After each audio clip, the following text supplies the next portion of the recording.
యాక్చువల్గా బ్రదర్, మీ బ్రదర్ తమ్ముడే కదా సార్, తమ్ముడు టాపిక్ అంటే ఒక మనిషికి అండలాగా అంత అండలాగా ఉండడం అన్నది సినిమాలలో తప్పించి మనం నిజ జీవితంలో చాలా తక్కువగా చూస్తుంటాం. అలాంటిది మీ బ్రదర్ మీకు అంటే నువ్వు సక్సెస్ అయ్యేదాకా ఎప్పుడు సక్సెస్ అయ్యేదాకా నేను డబ్బులు ఇస్తూనే పోతుంటాను, మళ్ళీ దాన్ని రుణం ఎప్పుడు తీర్చుకోవాలనేది మర్చిపో అని అంత సపోర్ట్ ఉండడం అనేది చాలా గొప్ప విషయం.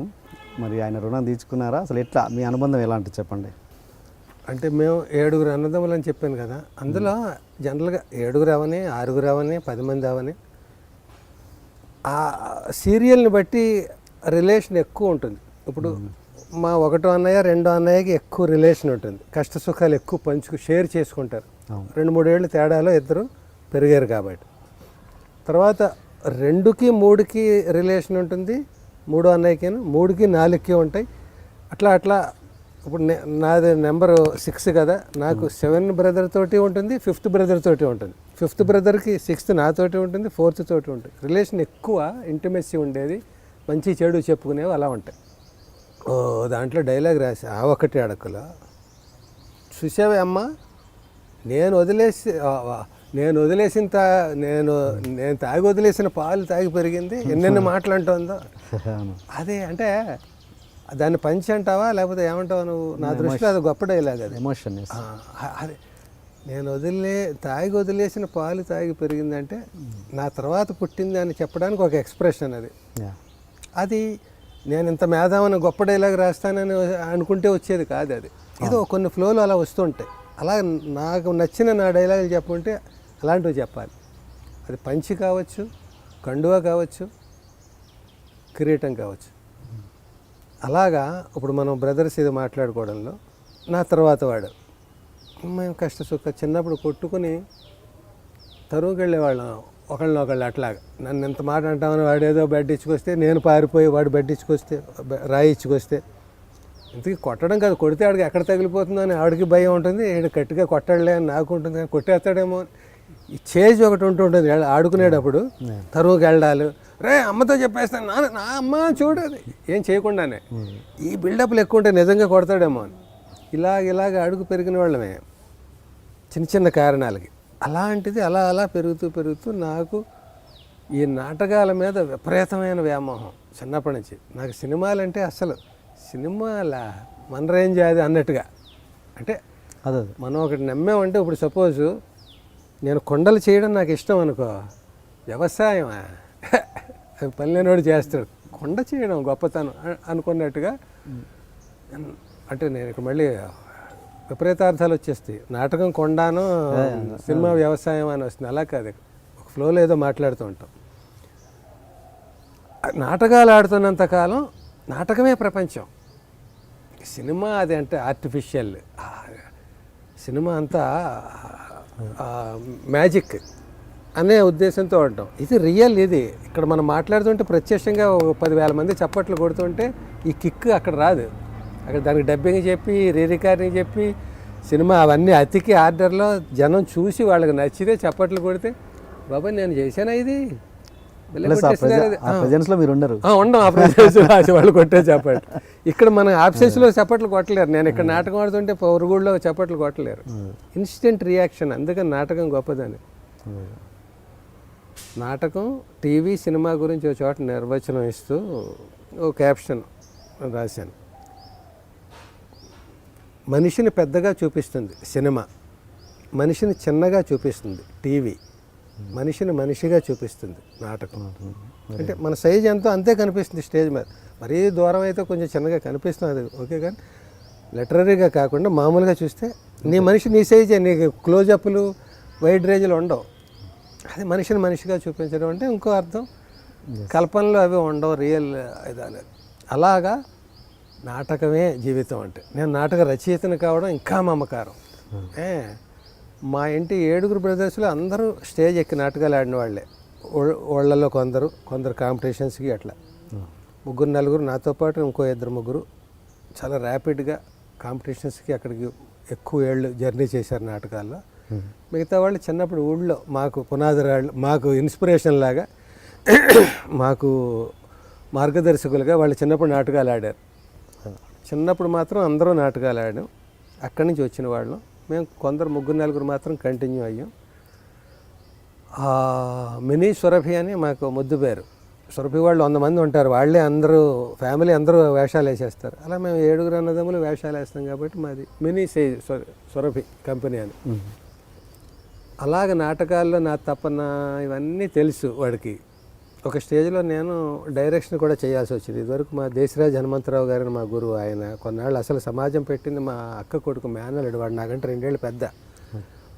వాడు మమ్మల్ని అందరినీ కూడగట్టి నాటకాల కాంపిటీషన్స్కి అవి తయారు చేయించి వాడు ముందు డైరెక్ట్ చేసేవాడు, నా చేత రచనలు చేయించేవాడు. అలా మొదలయ్యేది.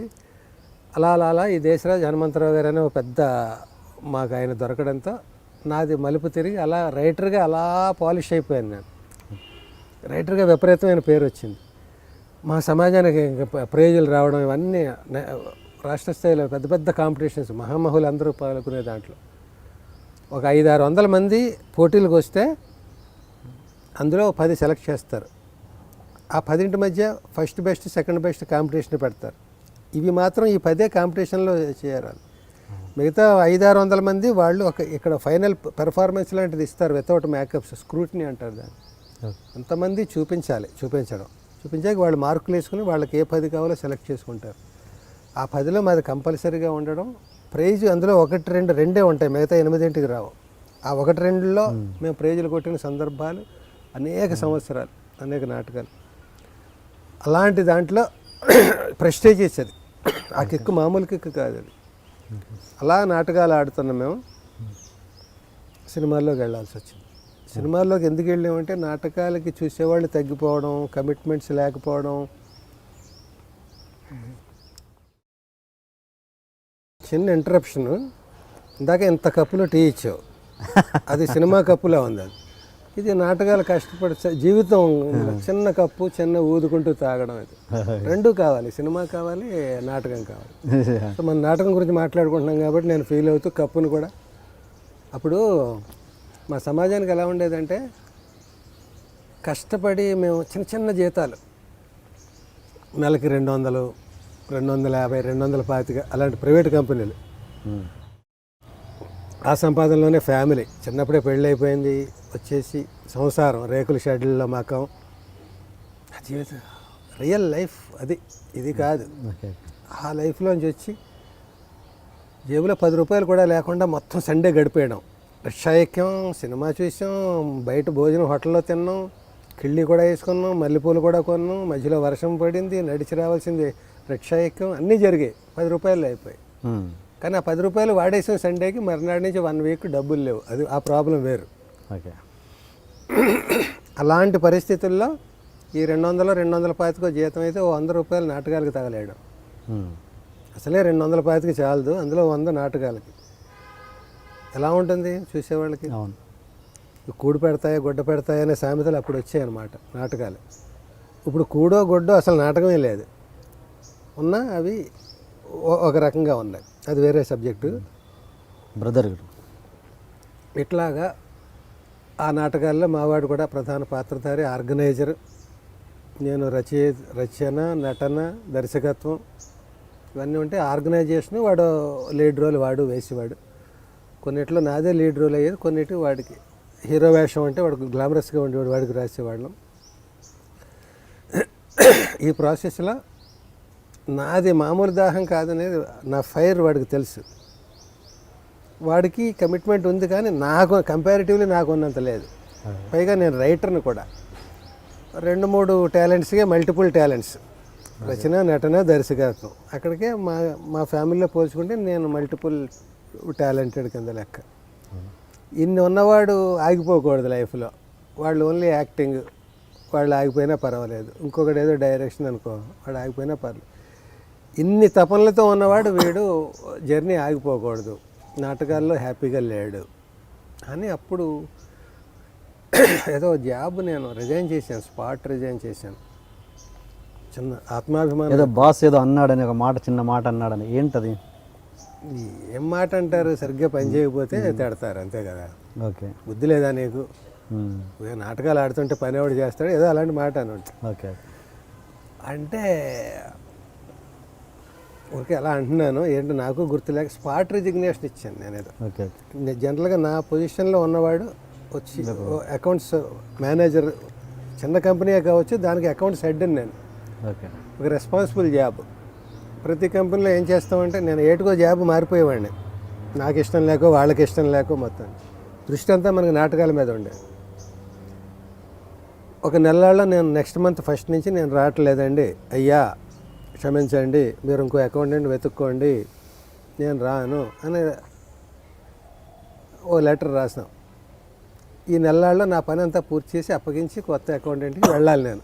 సాంప్రదాయం అది. అలా అలా నేను మంచి పొజిషన్లోనే ఉండగా, మంచి పొజిషన్ అంటే 2000 అప్పటికి నా హైయెస్ట్ శాలరీ 2300 ఎంతో. అప్పుడు నేను నాకెందో 5-6గురికి నేను హెడ్ అని ఓ మాట తేడాతో స్పాట్ రిజిగ్నేషన్ ఇచ్చి వెళ్ళిపోయాను. వెళ్ళిపోయాక మళ్ళీ కొత్త ఉద్యోగం, ఫ్యామిలీ,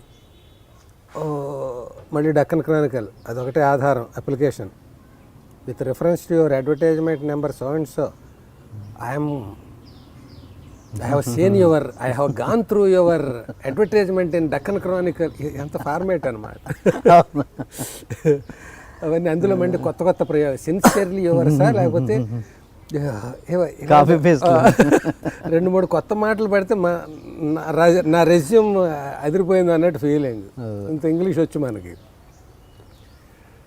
అలాగ మళ్ళీ మారాలంటే అప్పుడు నేను చిన్న ఫ్రస్ట్రేషన్, అసలు ఈ గవర్నమెంట్ జాబ్ చెయ్యను నేను, ఇది ఈ జాబ్ చెయ్యను నేను, ప్రైవేట్ కంపెనీలో జాబ్ చేయను. అసలు నాకు చిన్నప్పుడు ఒక కోయవాడు చెప్పాడు జ్యోతిష్, ఒకరి కింద చేసే జాతకం కాదు నీది అని రెచ్చగొట్టేసాడు నన్ను. ఎప్పటికైనా నువ్వు మునగాడు అనిపించుకుంటావు, నువ్వు జీవితంలో అనుకున్నది సాధిస్తావు, పైకి అట్లా కనిపిస్తావు కానీ పట్టుదల ఎక్కువ నీకు. ఇలా ఏదో ఆడు రెచ్చగొట్టాడు వాడు. అందరికీ అదే చెప్తాడు. అందరికీ అదే చెప్తాడు ఆడు. ఆడి టాలెంట్ ఆడిది. నేను నిజంగా ఇది యూనిక్గా నాకే చెప్పాడేమో, నేను ఇలా కొత్తగా పుట్టానేమో అనుకుని నేను నమ్మేసి ఒకడి కింద పని చేయకూడదు అనమాట అని అనుకుని, ఏం చేయాలి ఒకడి కింద పని చేయకూడదంటే. ఇంకా మా తమ్ముడితో అన్నాను,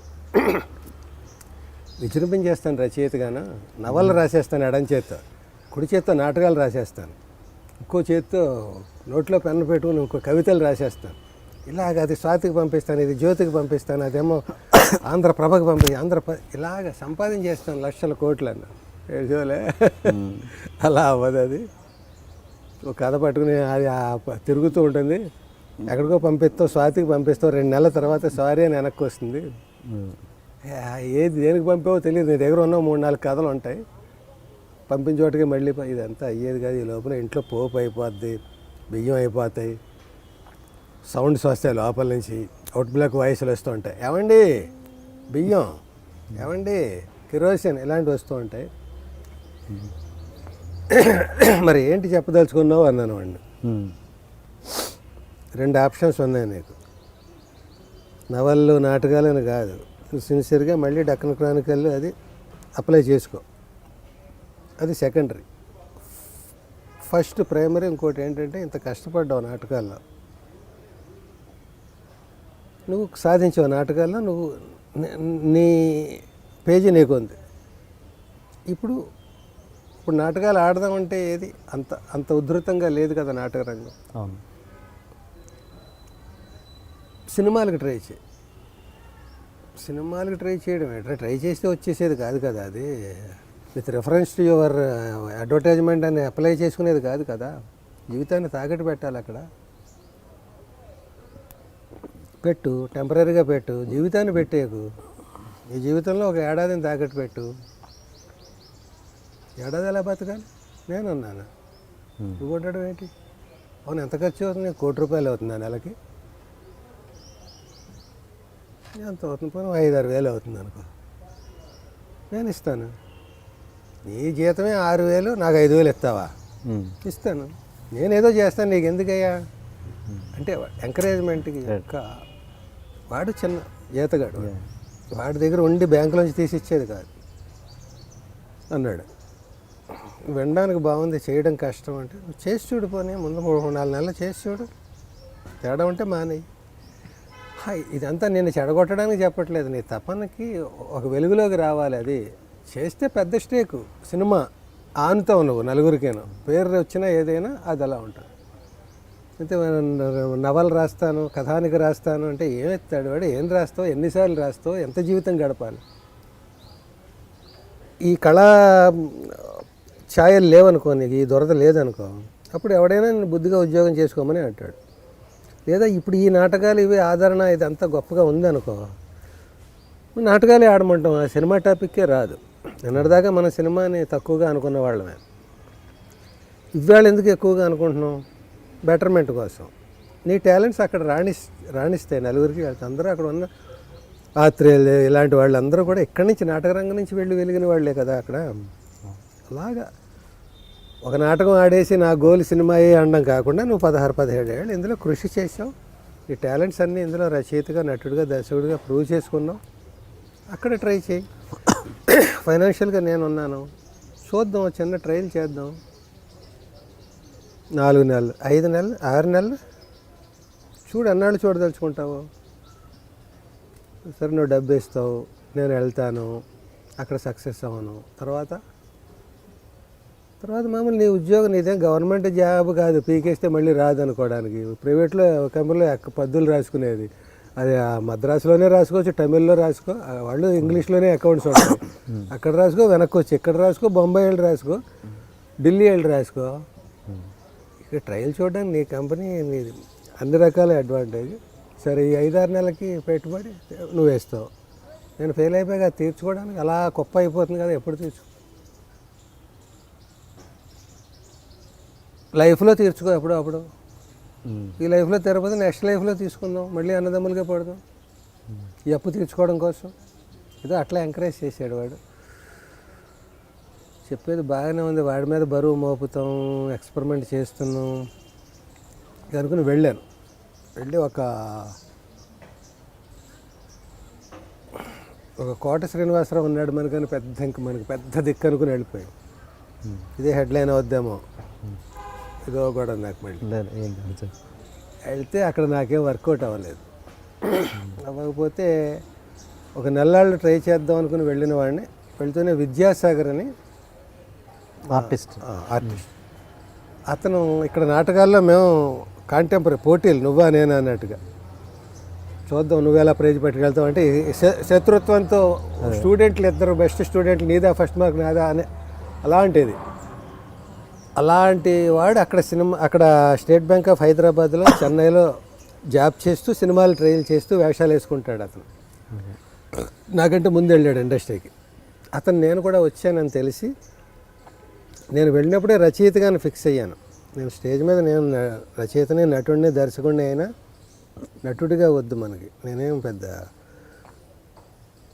హీరో ఫేస్ కాదు, మరి ఇంకో ఇది కాదు,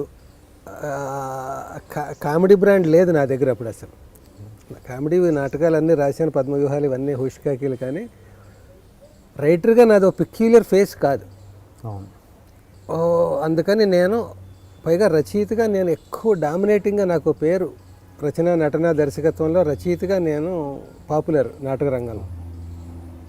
ఆ ఇమేజ్ని పట్టుకొని నేను రచయితని అని ఇంట్రడ్యూస్ చేసుకున్నాను. నేను ఏదో ఒకటి ఫిక్స్ అయిపోవాలి, నేను రచన చేస్తానండి, దర్శకత్వం చేస్తానండి, అవసరమైతే ప్రొడ్యూస్ చేస్తానండి, అలా పిచ్చి పిచ్చిగా ఉండకూడదు కదా.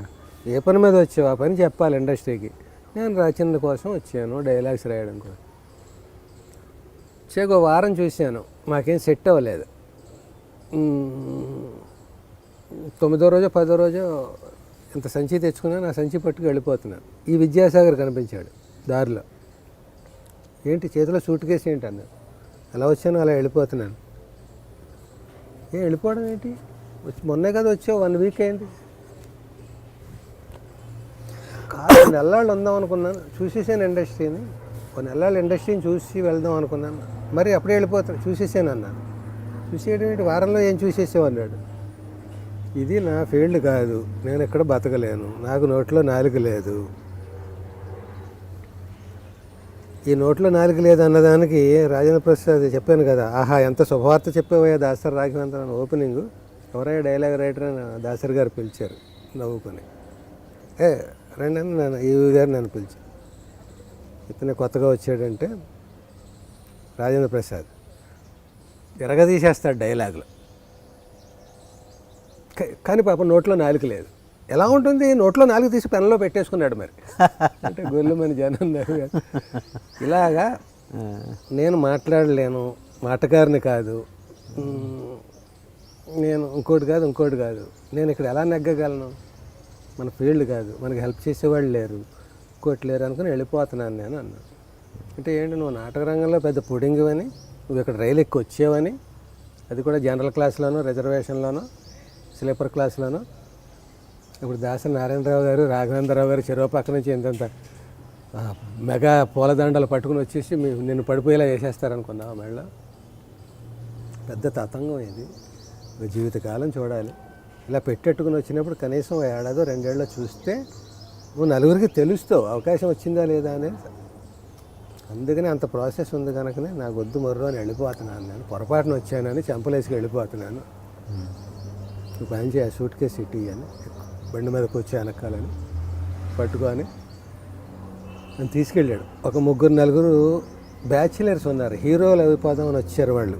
ఓకే, వాళ్ళు నాటకాలు అవేం ఆడలేదు. ఊళ్ళో నీది అందమైన ఫేస్ రా, మన ఊరు ఫేస్ కాదు, చిత్రసీమ ఫేస్ అనేది, హీరోగా రాణిస్తామంటే వాళ్ళు ఇంట్లోంచి నెలకి 1000-2000 తెప్పించుకుంటూ ఆ రోజుల్లో అలా ఎంజాయ్ చేస్తూ ట్రయల్ చేస్తున్నవాళ్ళు. వాళ్ళ దగ్గరికి ఆ బ్యాచ్ ఉన్న ఒక ఇంటికి నన్ను తీసుకెళ్ళాడు. ఓకే, ఇక నుంచి మీకు గురువు ఇతను, నాటక రచయిత. అయ్యి బాబాయ్ ఎల్పి శ్రీరామ్ గారు మంచి నాటకాలు రాశారండి, ఇవ్వండి, మీరు ఇతనికి ఆతిథ్యం ఇవ్వాలి. ఎన్నాళ్ళు అనేది తెలియదు. వాళ్ళకి గురువుగా ఉండేవాడు ఈ విద్యాసాగర్ అని పెద్ద దిక్కుగా. అతని దగ్గర రూపాయి తీసుకోవద్దు, అతన్ని మీరు భుజాల మీద పెట్టుకోవాలి. అంటే వాళ్ళు నిజంగానే భుజాల మీద పెట్టుకున్నారు. వాళ్ళు అక్కడ వంట అది వండేవారు. ఒక హాల్గా ఉండేది అన్నమాట, 2 ఫ్యాన్లు ఉండేవి, చేపలు వేసేసి. సమ్మర్ అనమాట నేను వెళ్ళిన టైంలో. సినిమా ప్రయత్నాలు ఎలా ఉండేవంటే ప్రతి వాళ్ళు ఎప్పటికప్పుడు వెళ్ళిపోదాం ఫ్రస్ట్రేషన్తో, మనం నాలాగే ఇది మన వల్ల కాదని వెళ్ళిపోదాం అనుకుని ఇంకొక ట్రయల్ ఎందుకు ఆగారంటే పినిశెట్టి రవిరాజా గారి అవకాశం ఒకటి ఉంది మనకి. ఓకే, 1 వీక్ తర్వాత కలవమని ఏదో చెప్పేవారు. నెక్స్ట్ వీక్ సోమవారం నేను బిజీ, పినిశెట్టి రవిరాజా గారు కలవమన్నారు అని. సోమవారం ఆయన ఉంటాడు ఏంటి, ఎక్కడ షూటింగ్ వెళ్తాడో ఉన్నాడో ఈయనకి చెప్పిన విషయమే మర్చిపోతాడు. ఇక అప్పటికే కడతారు. ఆ సోమవారం ఫుల్ బిజీగా ఉంటాడు, అన్నీ ఇస్త్రీ చేంజ్ చేసుకుని బట్టలు వేసుకుని దువ్వేసుకుని వెళ్ళిపోతే ఆయన లేడాను. వెంటనే తిరిగి వస్తాడు బాల్లాగా. ఏమైందిరా అంటే ఆయన లేడు, వచ్చే వారం వస్తాడంటే ఊరు వెళ్ళాడను, లేకపోతే ఇప్పుడేం లేవని చెప్పేసాడను, లేకపోతే ఏడాది ఆగమన్నాడను, ఏదో రిజల్ట్ పట్టుకుని వచ్చేవాడు. ఇలాగ వాళ్ళు మళ్ళీ తర్వాత మంచి వంట చేసుకుని భోజనం చేసేసి ఆ చేపల మీద పడుకుని ఫ్యాన్ ఫుల్ స్పీడ్ పెట్టేసుకుని గొరక పెట్టి పడుకునేవారు. నేను కూడా వాళ్ళు భోజనం పెట్టేవారు, తినేవాడిని. నాకు ఇంకా నిద్ర వచ్చేది, కానీ తిన్న తిండికి వాళ్ళ పరిస్థితి తలుచుకుంటే నాకు అసలు భయం వేసేసే జీవితంలో.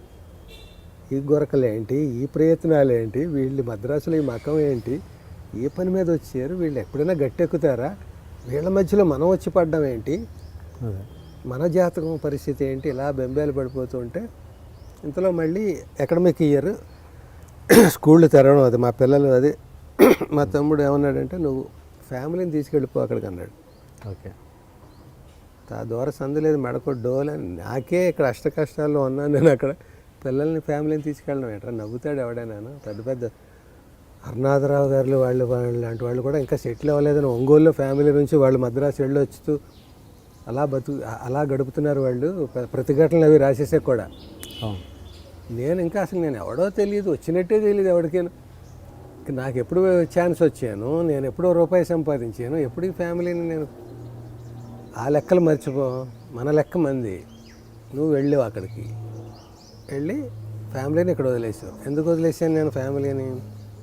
మా తల్లిదండ్రులు వేద పండితుడు మా నాన్నగారి గురించి మాట్లాడుకున్నాం కదా, ఆయన దగ్గర నేను ఈ వయసులో అంటే 30 ఏళ్ళు ఎంతో వచ్చాక అక్కడ మళ్ళీ ఊళ్ళో విలేజ్లో వాళ్ళని పెట్టితే నాకు అవమానం, వాళ్ళకి భారం కదా. అదే వాళ్ళ నాన్న అమ్మ దగ్గర పెట్టేస్తే మా అల్లుడు భ్రష్టుడు ఎలా చేశాడు, నాటకాలు సినిమాలు అంటే తిరుగుతున్నాడు, ఫ్యామిలీని మా ఇంట్లో పడేసి అనుకుంటారు. అది ఆత్మాభిమానం ముందు నుంచి ఉంది కాబట్టి వాళ్ళని ఎవరి మీద పెట్టకూడదు, నాతోటే ఉంచుకోవాలి అని ఫిక్స్ అయ్యి అక్కడ ఉంచుతున్నాను వాళ్ళని, అప్పుడప్పుడు వచ్చి వెళ్ళేలాగా. ఇప్పుడు ఎకడమిక్ ఇయర్ అయింది కాబట్టి ఫీజులు అవి కట్టాలని వెళ్ళాను అక్కడ. అయితే ఇలా కాదు, నువ్వు ఓ పని మీద అక్కడ వెళ్ళావు, టైం పడుతుందని విద్యాసాగర్ వల్ల నువ్వు ఇలా అనుకున్నావు. 6 నెలలు చూస్తావు, ఏడాది చూస్తావు తెలియదు. అంతకాలం వీళ్ళు ఇక్కడ, నువ్వు అక్కడ ఉన్నావు అనుకో, మమ్మల్ని వదిలేసి వెళ్ళిపోయాడు, నెట్టాట ముంచేసాను వాళ్ళు ఏడిచి, అయ్యయ్యో వాళ్ళని అక్కడ పెట్టి వచ్చేసాను అని నువ్వు రాత్రి నీ ప్రయత్నాలు ఫలించగా, ఫ్యామిలీ సుఖం లేక నువ్వు బాధపడి ఇక్కడ వీళ్ళు బాధపడే కంటే ఇద్దరు ఒకే చోట ఉండి బాధపడ్డారనుకో, అప్పుడు ఏమవుతుందంటే 2 ఇంటెద్దు లెక్కలేదు, ఒకే ఇల్లు, ఇద్దరికి డబల్ అవ్వదు భోజనాలు అవి కూడా. ఇద్దరికి చెరో 3,000 అయ్యేది 4,000లోనో 4,500లోనో ఫ్యామిలీ మెయింటైన్ అయిపోతుంది. ఇద్దరు ఒక చోట ఉన్నామనే ధైర్యం ఉంటుంది. నీ ప్రయత్నం మీద నువ్వు ఉండొచ్చు, కాన్సన్ట్రేట్ చేసుకోవచ్చు. ఇలా అన్నీ నచ్చ చెప్పి మరి నలుగురు ఏమనుకో, నలుగురు ఎవరు, ఏ నలుగురు? విద్యాసాగర్, కోట శ్రీనివాసరావు, ఇంకొకటి. వీళ్ళ నీకు తెలిసిన వాళ్ళే కదా. వాళ్ళు ఏమనుకుంటే వాళ్ళ కోసం వెళ్ళావా నువ్వు పని మీద వెళ్ళావు, నీ పని మీద దృష్టి పెట్టు, అయితే చేసుకో, లేకపోతే వెనక్కి వచ్చి. పైగా వాళ్ళ డబ్బుతో నువ్వేమైనా అక్కడ ఉంటున్నావా? నీ డబ్బు నువ్వు పెట్టుకుంటున్నావు కదా. నువ్వు అప్పు చేసావా, నేను సర్దుబాటు చేసాను, అవన్నీ ఉంచితే పెట్టుకున్నావు, నాళ్ళు చూద్దామని వెళ్తున్నావు, సక్సెస్ అయ్యావా ఫెయిల్ అయ్యావా మరి నీ సీక్రెట్, నీ గుండెలో మాట, ఇంకొకటి తెలియదు కదా. పైగా నువ్వేం ఎక్కడి నుంచో పారిపోయి వెళ్ళట్లేదు కదా, డిగ్నిఫైడ్గా నాటక రంగంలో ప్రూవ్ చేసుకుని అక్కడికి వెళ్తున్నావు. అలాగైతే అది ధ్యేయం. మనం వెళ్ళిన పనికి ఒక న్యాయం చేస్తున్నామా లేదా మన చెకింగ్లో ఇది ఉంటుంది, చిత్తశుద్ధితో చేసినట్టు అవుతుంది అనడంతో కన్విన్స్ అయ్యి వెళ్ళు. లేక ఇంకా అలా అలా అలా జరిగి సక్సెస్ అయ్యాను దేవుడి దయవాళ్ళు. బుద్ధిమంతుడు అనే సినిమాలో దేవుడు గొప్పవాడా, సైన్స్ గొప్పదా, బడి గొప్పదా, గుడి గొప్పదా? బుద్ధిమంతుడు అనే సినిమా డ్యూయల్ రోల్ నాగేశ్వరరావు. బడిలో ఏముంది బాబు, గుడిలోనే ఉంది. ఇంకో నాగేశ్వరరావు, గుడిలో ఏముంది బాబు, బడిలోనే ఉంది. చంద్రమండలానికి వెళ్ళేవాడా బడి లేకపోతే, దేవుడు చల్లగా చూడకపోతే అక్కడ గల్లంత అయిపోడా, దేవుడే గొప్పవాడు. ఇలా పాట అన్నమాట.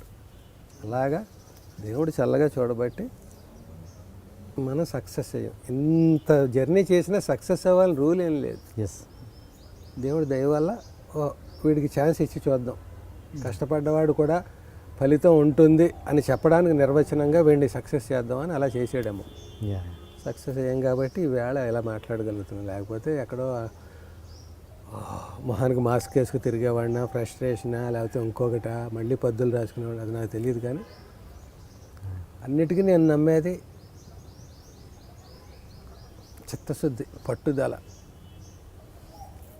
అనుకున్న పని నువ్వు దాని మీదే గురిపెట్టి కొట్టు, తగలకపోవచ్చు. అప్పుడు కూడా తగలకపోతే దానికోసమే పుట్టావు అనుకోక, ఆ బాణం కొట్టడానికి నువ్వు పుట్టలేదు. నీ జీవితంలో భాగం బాణం కొట్టడం. అది గురి తప్పి ఫెయిల్ అయిపోతే నీ జీవితం ఫెయిల్ అయిపోయినట్టు కాదు. వృత్తులు, కోటి వృత్తులు ఉన్నాయి, కోటి విద్యలు కూటు కోసం అన్నాడు. సో నువ్వు ఆ వెళ్తున్న ఇప్పుడు ఉంది. నేను సినిమాల్లో ఉన్నాను, సినిమాల్లో ఒక ఇది వచ్చింది. దీని తర్వాత నేను ఇంకా చెయ్యాలి, ఇంకా చేయకూడదు. సినిమాలు లేకపోతే ఖాళీగా ఉండాలా, లేదని బాధపడాలా, అదో టాపిక్ అనుకుందాం. చేసిన దానికి ముందు తృప్తి పడాలి కదా, హ్యాపీగా ఉండాలి కదా. ఇది కూడా చేయని వాళ్ళు ఎంతమంది ఉన్నారు చేద్దాం అనుకుని. ముందు నీకు తృప్తి ఇవ్వాలి కదా. భగవంతుడు కూడా ఏమనుకుంటాడు, ఆ 1 కోటి రూపాయలు కావాలని అడిగితే భగవంతుడు అనుకుంటాట, ఓ 1,00,000 రూపాయలు వాడికి కష్టాలు ఉన్నాయి, ప్రాబ్లమ్స్. గుడికి వెళ్ళి దేవుడా 1,00,000 రూపాయలు కావాలి నాకు, ఎప్పుడూ జీవితంలో ఏది అడగలేదు, ఇప్పుడు నోరు తెరిచి అడుగుతున్నాను, 1,00,000 రూపాయలు ఇయ్యి నాకు ఎలాగైనా. నువ్వనేవాడు ఉంటే దేవుడే గొప్పవాడని నిరూపించుకో, 1,00,000 రూపాయలు ఇయ్యి నాకు అని. వెర్రి వేదవా, నేను నిరూపించుకోవాలని అనుకుంటున్నాను, నీ మీదే అది ప్రయోగిద్దాం అనుకున్నాను. నీ కష్టాలను ఎప్పటి నుంచో చూస్తున్నాను, పాపం వీడేంటి ఇన్ని కష్టాలు పడుతున్నాడు, తప్పు, వాడికి విముక్తి, వాడి తపస్సుకి ఇంకా ప్రత్యక్షం అయిపోవాలి వాడికి ఒక ₹1,00,00,000 ఇచ్చేద్దాం, వాడి దరిద్రం తీరిపోతుంది అనుకుని రాత్రి అనుకున్నాను నేను. పొద్దున్న వచ్చి 1,00,000 అడిగా, నీ కర్మ తీసుకో, 1,00,000 తీసుకోవాలి. అందుకని దేవుడిని నువ్వు ఏం కోరుకోకూడదు. నాకు నా పరిస్థితి అసలు నీకు థ్యాంక్స్ అనేది ఉండాలి కదా ముందు. దేవుడా 2 చేతులు ఇచ్చు, 2 కాళ్ళు ఇచ్చు, శ్వాస తీసుకోవడానికి మొక్కిచ్చు, చూడడానికి కళ్ళు ఇచ్చు, ప్రకృతిని చూస్తున్నాను. నాకు ఈ భూమి మీద 2 కాళ్ళు పెట్టుకుని నిలబడుతున్నాను, పడుకోవడానికి ఇల్లు ఉన్నా లేకపోయినా. నేను ట్రైన్ జర్నీ చేస్తున్నాను, 1 కాళ్ళ మీద నిలబడ్డా, నేను ప్రయాణం చేసేస్తున్నాను. దానికి గ్రాటిట్యూడ్ ఏదిరా నీకు? నువ్వు ఏం పుణ్యం చేసేసావని అసలు నీకు ఇవి ఇవ్వాలి, నేను ఇవి ఇచ్చాను, దీనికి థ్యాంక్స్ చెప్పు నాకు. అదే పూజ. దీనికి థ్యాంక్స్ చెప్పుకుని నెక్స్ట్ది నాకు థ్యాంక్స్ చెప్తే నాకు అయ్యో నన్ను గుర్తించాడు, నేను నా వల్ల బాగున్నాడు అనేది వాడికి తెలుసుకున్నాడు అంటే నేను ఇంక ఇవ్వడానికి ఆలోచిస్తాను అనేది ఒక ఫిలాసఫీ. ఇట్లాగ దేవుడు చల్లగా చూడబట్టి ఇలా ఉన్నాం అనేది టాపిక్. సో తమ్ముడు దేవుడి రూపంలో వచ్చాడా? తమ్ముడు మానవ రూపంలో సహాయం చేయబట్టి దైవ రూపం నాకు అక్కడ ఆదుకుందా? అన్నీ కలిసా? ఎక్కడ పడితే దేవుడు అక్కడ ఉంటాడు అంటాడు. ఎలాగ ఈ స్తంభంలో చూపించానట. స్తంభంలో నరసింహస్వామి రావక్కర్లేదు, నీలో దేవుడు ఉన్నాడు, మా తమ్ముడిలో ఉన్నాడు. ఆయన సరిగ్గా కెమెరా చూపించబట్టి 8 లక్షల మందికి నేను కనపడతాను రేపు. అన్నీ దైవం మానుష రూపేణ అని, అన్ని మనుషుల రూపంలోనే దేవుడు. మరి తమ్ముడికి రుణం తీర్చుకున్నారా? ఇంతకీ తీర్చుకోవాలనుకుంటున్నారా? తమ్ముడి రుణం ఎలాంటి రుణం అంటే అది ఇప్పుడు అమ్మా నాన్న మనని పెద్ద చేయడానికి 1,56,000 ఖర్చు పెట్టారు అనుకో, వాళ్ళ ఆస్తిలోంచి అయితేనే దేనైతే. ఆ 1,56,000కి వడ్డీ కట్టి 2,56,000 ఇచ్చేసావు అనుకో, నువ్వు తీరిపోతుందా రుణం? ₹1,00,00,000 ఇచ్చావు అనుకో, తీరుతుందా? అలా తీరలేదు. మామూలుగా అయితే ఏదో వాడు కూడా చిన్న ఉద్యోగి కదా, వాడు వెదజల్ల లేదు కదా, అలా తీర్చుకున్నాను. కానీ అలా తీర్చుకోకపోతే నేను క్యారెక్టర్ లేని క్యారెక్టర్ ఆర్టిస్ట్. కానీ దాంతో తీరిపోయింది అనుకుంటే కూడా నేను క్యారెక్టర్ లేని వాడిని. అది తీరవ కొన్ని, అది ఒక బాగుంది. మరి అప్పుడు ఆయన తమ్ముడు అలా డబ్బులు ఇస్తున్నప్పుడు అప్పటికి పెళ్ళైంది కదా తనకి? పెళ్ళయింది పెళ్ళైంది పిల్లలు. అప్పుడు ఆయన ఫ్యామిలీ నుంచి ఎటువంటి ఇబ్బందులు ఏమైనా పడే వాళ్ళు అంటే ఏంటి ఆయనకి ఇస్తున్నావు మొత్తం అంటే నేను పాపం డెఫినెట్గా పడే ఉంటారు. ఇప్పుడు అలా చూసుకుంటే ఇంకో రకంగా మాకు 7 అన్నదమ్ములు. 7లో మా రెండో అన్నయ్య, ఇప్పుడు మా ఫాదరు మాకందరికీ ఉద్యోగాలు ఇప్పించడానికి ఆయనే తహసీల్దారో ఇంకోటో కాదు కదా, ఆయన లైన్ వేరు కదా. మేమందరం ఇంగ్లీష్ ఇది డిగ్రీలు చదివాం. మా రెండో అన్నయ్య ముందు హైదరాబాద్ వచ్చాడు. పెద్దన్నయ్య కూడా అప్పటికి ఒక సెటిల్టీ లేదు లైఫ్లో. వాడిని తీసుకొచ్చి కొన్నాళ్ళు ఉంచుకున్నాడు, డిగ్రీ చేయించి జాబ్ ఇప్పించాడు. వాడు రెండోవాడు, మూడోవాడిని తీసుకొచ్చాడు, నాలుగోవాడిని తీసుకొచ్చాడు, ఐదోవాడిని తీసుకొని నన్ను తీసుకొచ్చాడు. మా తమ్ముడు అందరూ 3-4 ఏళ్ళు వాడి దగ్గర ఉండి చదువు. వాడు కూడా మిడిల్ క్లాసే మరి. చదువు వాడి దగ్గర ఉండి వాడి చిన్న సంవత్సరాల్లో మేము పోను ఒక 3 ఏళ్ళ వాడు వెళ్ళిపోయాడంటే ఇంకో 3 ఏళ్ళ వాడు క్యూ, మళ్ళీ ఇంకో 3 ఏళ్ళ వాడు, ఇలా ఇంతమందిని గట్టెక్కించాడు. సో వాడి త్యాగం వాడిది. మరి వాడి పిల్లలు వాడి భార్య అనుకుని ఉండొచ్చు, అనుకోకపోవచ్చు. మా వదిన, మా అన్నయ్య కంటే ఎక్కువ వదిన్ని ఎందుకు మెచ్చుకుంటామంటే అన్నయ్య మనవాడు, వదిన మన ఇంట్లోది కాదు, బయట నుంచి వచ్చింది. ఆమె అర్థం చేసుకుని మమ్మల్ని ఎంత ఎంకరేజ్ చేయడం గొప్ప. అందుకనే తల్లి కంటే గొప్పగా కనిపిస్తారు అలాంటి వాళ్ళు. అలాగే ఇప్పుడు మా మరదలు, వాళ్ళ పిల్లలు, వాళ్ళు వీడు నచ్చ చెప్పాడా వాళ్ళకి, వాళ్ళు అంత ఉదాత్తంగా ఉన్నారా? ఇప్పుడు కూడా ఆ టాపిక్ రాదు. ఎప్పుడో అక్కడ స్పర్ధ వస్తుంది కదా, నీ మీద ఎంత స్పెండ్ చేసాం, నీకు కృతజ్ఞత లేదు, ఇలాంటివి ఏవో వస్తాయి కొన్ని. అలా ఎప్పుడు లేదు అసలు. లేదు అంటే వాళ్ళకు కూడా గ్రాటిట్యూడ్ ఉంటుంది. ఆ సంస్కారం మా తమ్ముడు వాళ్ళకి చెప్పి ఉండొచ్చు, వాళ్ళు కూడా అలా సంస్కారవంతులు అయ్యి ఉండొచ్చు, పరిస్థితులను అర్థం చేసుకుని ఉండొచ్చు. అది ఎప్పుడో టాపిక్. ఇప్పుడు కూడా హ్యాపీగా నేను నా రెస్పెక్ట్ నాకు అందరూ ఎంత ఇవ్వాలో అంత మించి ఇస్తారు తప్ప చులకనగా ఉండదు. ఏదో వాళ్ళ పిల్లలు కూడా పెదనాన్న నా రెస్పెక్ట్, ఏదైనా నేను మంచి రైటర్నని, యాక్టర్నని, ఇవన్నీ వాళ్ళు కూడా ఆనందాన్ని అనుభవిస్తారు. అది కూడా గర్వకారణం కదా. మా నాన్న ఆ రోజు అలా చేయబట్టి మా పెదనాన్న అలా ఉన్నాడనేది వాళ్ళకు కూడా ఒక ఇది కదా అవును. వాల్యూస్ కదా ఇవి. నేను మద్రాసు పని మీద వెళ్ళాను. అప్పుడు మద్రాసు అనేవాళ్ళు, అప్పుడు చెన్నై అంటున్నాం. కానీ నా పనిలో నేను తెల్లారు లేస్తే నేను ఏంటి, నేను ఎలా ఎగ్జిస్ట్ అవ్వాలి, నేను ఎలా ఎస్టాబ్లిష్ అవ్వాలి, నేను ఎలా సక్సెస్ అవ్వాలి, ఇదే నా టార్గెట్ ఉంటుంది తప్ప నా తమ్ముడు ఖర్చు పెట్టాడు, వాళ్ళు ఇంట్లో వాళ్ళు ఏమో ఫీల్ అవుతున్నారు ఎలాగా, ఇవన్నీ ఉన్నా కూడా నేను ప్రత్యక్షంగా చూడట్లేదు. Yes. Out of sight out of mind. మన కంటికి కనిపించేదే సత్యంగా ఉంటుంది. ఏదైనా కనిపించింది మనం ఊహించుకోవాలి, అక్కడ ఏమైనా జరగచ్చు. కానీ అలాంటిది ఏదైనా ఊహాతీతంగా జరిగితే నాకు అమౌంట్లు రావడం ఆగిపోవచ్చు. ఇంకా చాలేరా, అప్పటికే ఎక్కువ చూసేసాను, ముందేదో అనుకున్నాను కానీ ఏదో అదే తేడా వచ్చేసి ఎలా ఉంది, ఇలాంటివి వస్తాయి. అలా ఎప్పుడూ రాలేదు. పైగా విచిత్రంగా ఎలా జరిగేదంటే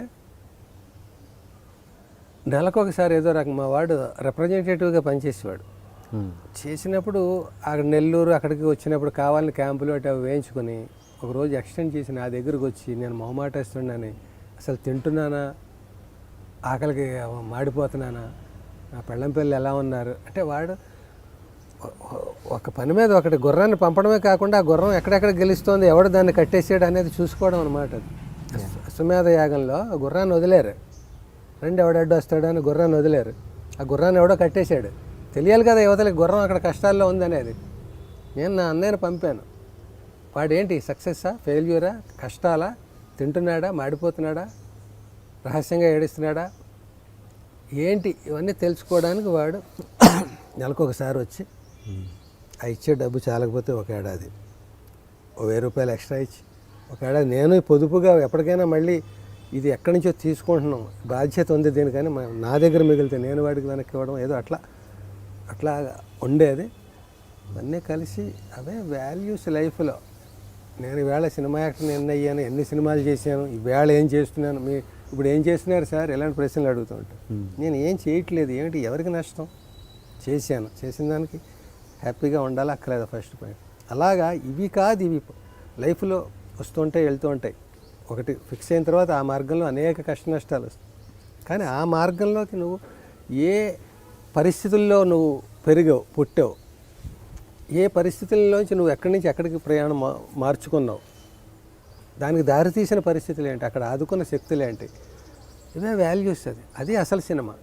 అక్కడికి వెళ్ళాక తెర మీద కనిపించే సినిమా కాదు. దానికి స్క్రిప్ట్ ఎవరు రాశారు, డైరెక్టర్ ఎంత హింస పెట్టి రాయించాడు, ఆ రైటర్స్ పాపం ఎంత స్ట్రగుల్ అయ్యారు, పంచులు లేవయ్యా, పంచులు కావాలంటే వాళ్ళు ఆ పంచుల కోసం ఎంత అవస్థపడ్డారు. ఇవన్నీ ఇప్పుడు లోనికి రాకూడదు అంటాడు హోటల్లో. ఎందుకు రాకూడదు, వాడేమో ఇది రుబ్బేస్తూ ఒంటి మీద బట్టలు లేకుండా నల్లగా ఒకడు వండి ఆ చెమట అంతా అందులో వేసేసి రుబ్బుతూ ఉంటాడు. అది చూస్తే ఎవడైనా తింటాడా? అందుకని లోనికి రాకూడదు అంటారు. అందులో మిగిలిపోయిన నిన్నటి ఉప్మా అందులో వేసేసి టమాటా బాత్ ఇవన్నీ ఏవో కలుపుతారు వాళ్ళు. ధర్మవరం సుబ్రహ్మణ్యం అన్నాడు, ఫోన్ లేవే వాడు కూడా బతకాలి కదా, జోక్ అది. డాక్టర్ దగ్గరికి వెళ్ళాట, పెళ్ళాన్ని తీసుకుని తనకి కంప్లైంట్.